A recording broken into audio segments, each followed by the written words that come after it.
దేశవ్యాప్తంగా శ్రీరామనవమి ఉత్సవాలు వైభవంగా సాగుతున్నాయి. ఆలయాలకు భక్తులు పోటెత్తుతున్నారు. రాములోరికి ప్రత్యేక పూజలు చేస్తున్నారు. శ్రీరామనవమి పర్వదినం సందర్భంగా అయోధ్య రాముడి నుదుటిన సూర్య కిరణాలు ప్రసరించనున్నాయి. ఆలయం 3వ అంతస్తు నుంచి గర్భగుడిలోకి అద్దాలు, కటాకాలతో కూడిన సాంకేతిక యంత్రాంగం సాయంతో ఈ సూర్య తిలకం ప్రదర్శనకు ఏర్పాట్లు చేశారు. మధ్యాహ్నం ఆ దృశ్యం ఆవిష్కృతం కానుంది. దాదాపు 3.5 నిమిషాల పాటు ఉండే ఈ సూర్య కిరణాల తిలకం 58 మిల్లీమీటర్ల పరిమాణంలో ఉంటుంది. ఇందులో 2 నిమిషాలు పూర్తి స్థాయిలో తిలకంలా కనిపిస్తుంది.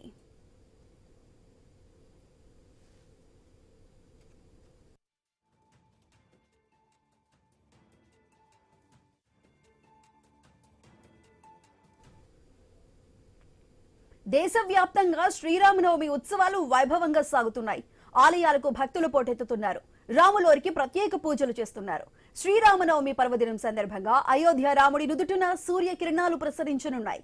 ఆలయం 3వ అంతస్తు నుంచి గర్భగుడిలోకి అద్దాలు, కటకాలతో కూడిన సాంకేతిక యంత్రాంగం సాయంతో ఈ సూర్య తిలకం ప్రదర్శనకు ఏర్పాట్లు చేశారు. మధ్యాహ్నం ఆ దృశ్యం ఆవిష్కృతం కానుంది. దాదాపు 3.5 నిమిషాల పాటు ఉండే ఈ సూర్య కిరణాల తిలకం 58 మిల్లీమీటర్ల పరిమాణంలో ఉంటుంది. ఇందులో 2 నిమిషాలు పూర్తి స్థాయిలో తిలకంలా కనిపిస్తుంది.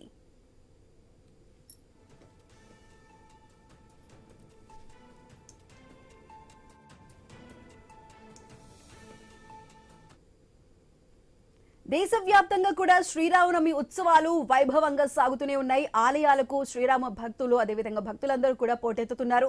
రాములోరికి ప్రత్యేక పూజలు చేస్తున్నారు. ఈ రోజు శ్రీరామనవమి పర్వదినం సందర్భంగా అక్కడ అయోధ్య రాముడి నుదుటిన సూర్య కిరణాలు ప్రసరించబోతున్నాయి. ఆలయం 3వ అంతస్తు నుండి గర్భగుడిలోకి అద్దాలు, కటకాలతో కూడిన సాంకేతిక యంత్రాంగం సాయంతో ఈ సూర్య తిలకం ప్రదర్శనకి ఏర్పాట్లు చేశారు. మధ్యాహ్నం ఆ దృశ్యం ఆవిష్కృతం కాబోతుంది. దాదాపు 3.5 నిమిషాల పాటు ఉండే ఈ సూర్య కిరణాల తిలకం 58 మిల్లీమీటర్ల పరిమాణంలో అయితే మనకి కనువిందు చేస్తుంది. ఇందులో 2 నిమిషాలు పూర్తి స్థాయిలో తిలకంలా మనకి కనిపిస్తుంది.